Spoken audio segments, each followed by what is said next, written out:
यहाँ पे सुनाई देती है पायल की झनकार, चूड़ियों की खनखनाहट। जो भी उनको देखता है उनको अपने लोक लेके चली जाती है। यहाँ पे गांव वाले नहीं पहनते हैं चटकीले कपड़े, ना ही बजाते हैं बांसुरी और ना ही गाते हैं मधुर गीत, क्योंकि जो भी ऐसा करता है अगले दिन वो गायब हो जाता है। तो दोस्तों, मैं हूँ कृष्णा तिवारी और आप लोगों का स्वागत करता हूँ आपके अपने YouTube channel facts by Krishna पे। तो आइए आगे बढ़ते हैं। मैं बात कर रहा हूँ परियों की और उनके पर्वत की, जहाँ पे वो रहती हैं। ये पर्वत उत्तराखंड में स्थित है, जिसका नाम खैट पर्वत है और यही पर्वत परियों का निवास स्थान है। ये पर्वत परी लोक से कम सुंदर नहीं है। जो भी इस पर्वत पे घूमने के लिए आता है उसको ऐसा एहसास होता है जैसे कि मानो वो स्वर्ग में आ गया हो। यहाँ की ताजी ताजी हवाएं, मनमोहक पेड़ पौधे, जड़ी बूटियां और प्राकृतिक दृश्य लोगों को आकर्षित करता है।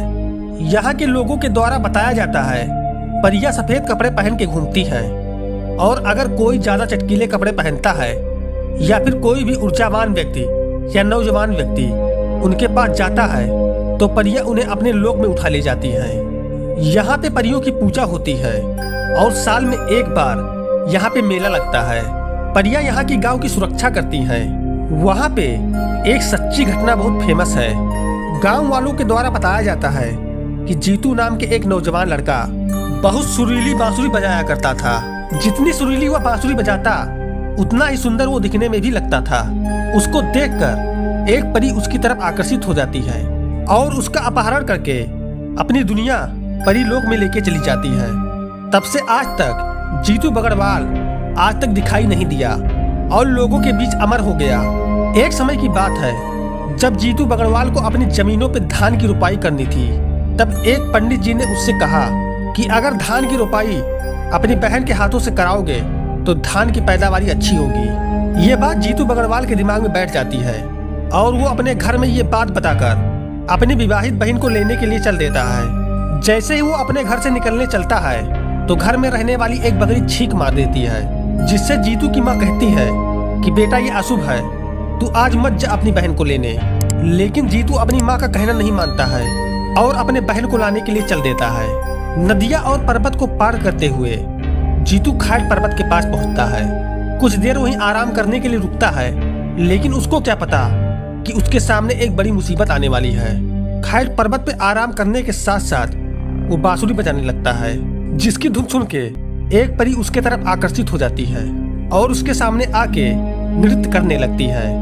लेकिन जीतू अपने बांसुरी बजाने में इतना खोया था कि उसे यह भी दिखाई नहीं दे रहा था कि उसके सामने एक परी नृत्य कर रही है।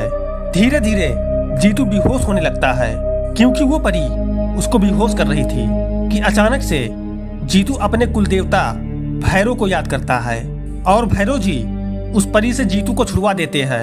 लेकिन कुछ देर बाद वही परी जीतू के सामने फिर से आ जाती है और फिर जीतू परी से कहता है, हे परी देवी, मैं शादीशुदा हूँ और मेरे छोटे छोटे बच्चे हैं, मुझे जाने दीजिए। मैं अपनी बहन को लेने उसके घर जा रहा हूँ। मुझे उससे धान की रुपाई करवानी है। लेकिन परी उसको जाने से मना कर देती है। तो फिर जीतू कहता है कि जब धान की रुपाई शुरू हो जाएगी तो मैं खुद ब खुद आपके पास आ जाऊंगा, और परी को वचन दे देता है, जिससे यह सुनकर परी उसको जाने देती है।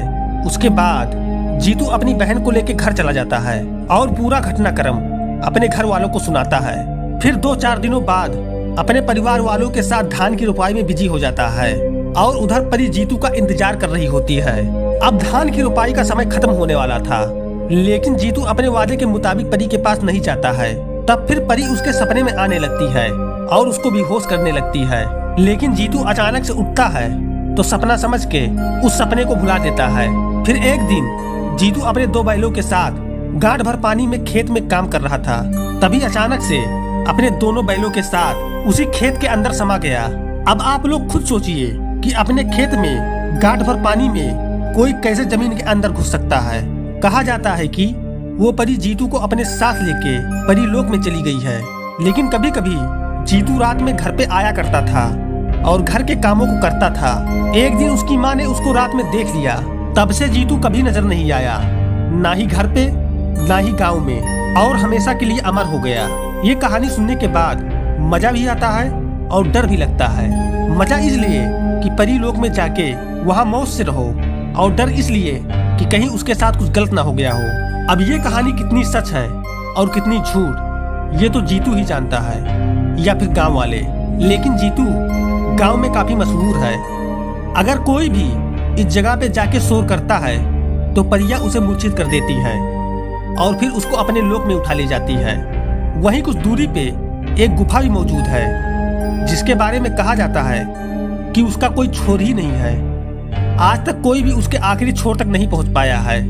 अमेरिका के एक यूनिवर्सिटी में इस जगह के बारे में शोध किया गया और बताया गया कि यहाँ पे अद्भुत शक्तियों का वास है, जो वहाँ पे जाने वाले लोगों को अपनी तरफ आकर्षित करता है।